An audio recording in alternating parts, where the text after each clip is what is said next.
দর্শক টানা বরবাদ, তাণ্ডব অথবা বছর শুরুতে মধ্যবিত্ত আর শেষবেলার খিলাড়ি, নানা রকম সংকটের মধ্যেও এক বছরে ঢালিউডে ৪৭টি নতুন সিনেমা মুক্তি পেয়েছে।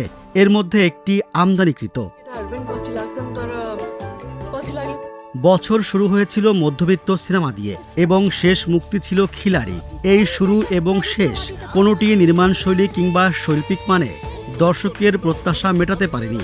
দুর্বল সূচনালগ্ন আর সমাপ্তি বছর জুড়ে ইন্ডাস্ট্রির অগোছল পরিস্থিতিরই আভাস দেয়। এবছর আলোচনার কেন্দ্রবিন্দুতে ছিলেন মেগাস্টার শাকিব খান। তার অভিনীত বরবাদ ও তাণ্ডব প্রেক্ষাগৃহে উপচে পড়া ভিড় এবং ঈদ উৎসবে উন্মাদনা তৈরি করেছিল। তবে এই জৌলুসের আড়ালে ছিল লগ্নির এক জটিল অঙ্ক। কেন্দ্রীয় কোনো বক্স অফিস ব্যবস্থা না থাকায় আয়ের চূড়ান্ত খতিয়ান পাওয়া যায় না। তবে চলচ্চিত্র বিশ্লেষকদের মতে বিশাল অঙ্কের নির্মাণ ব্যয় এবং বিপণন খরচের পাল্লা ছিল বেশ ভারী। ফলে রেকর্ড পরিমাণ দর্শক সমাগম হলেও লগ্নিকৃত অর্থের বড় অংশ ফিরে আসা নিয়ে সংশয় থেকে গেছে। বড় তারকার পেছনে এই বিশাল বিনিয়োগ ঢালিউডের জন্য এবারও একটি বড় চ্যালেঞ্জ এবং আলোচনার খোরাক হয়েই রইল। বরবাদের ব্যবসাটা তো বলা যায় অস্বাভাবিক ভালো ব্যবসা হয়েছে, এটা নিঃসন্দেহে। পরে প্রযোজক নিজেও স্বীকার করছে যে অস্বাভাবিক ব্যবসা হয়েছে, কিন্তু শেষ দিকে আইসা তিনি আবার একটু এখানে নতুন কথা যোগ করলেন যে ওনার কস্ট অনেক বেশি। তো কস্ট খুব বেশি হওয়ার মতো তেমন কোনো কারণ এখানে ছিল না। এই তাণ্ডবটাও কোনো রকম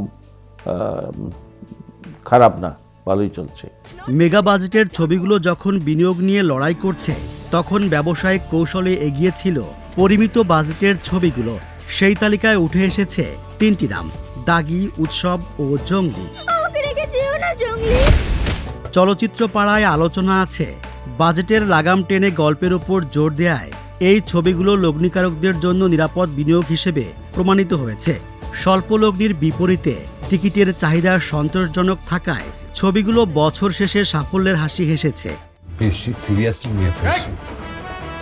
এসবের বাইরে প্রশংসিত হয়েছে চক্কর ও এশা মার্ডার।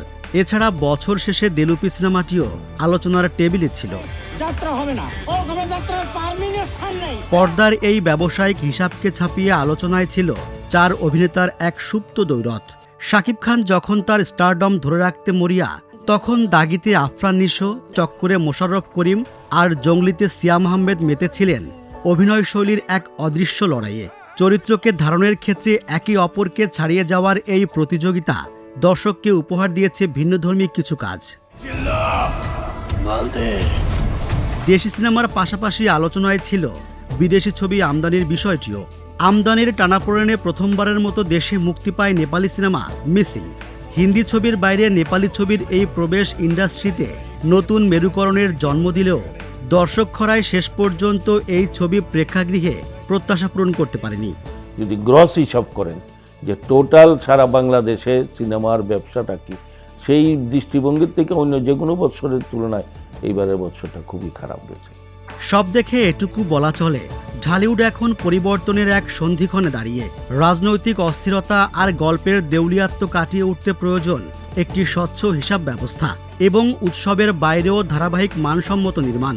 নতুন বছর কেবল সংখ্যার বিচারে নয়, বরং গল্পের জোরেই ঢাকাই সিনেমা তার হৃত গৌরব ফিরে পাবে, এমনটাই প্রত্যাশা সবার।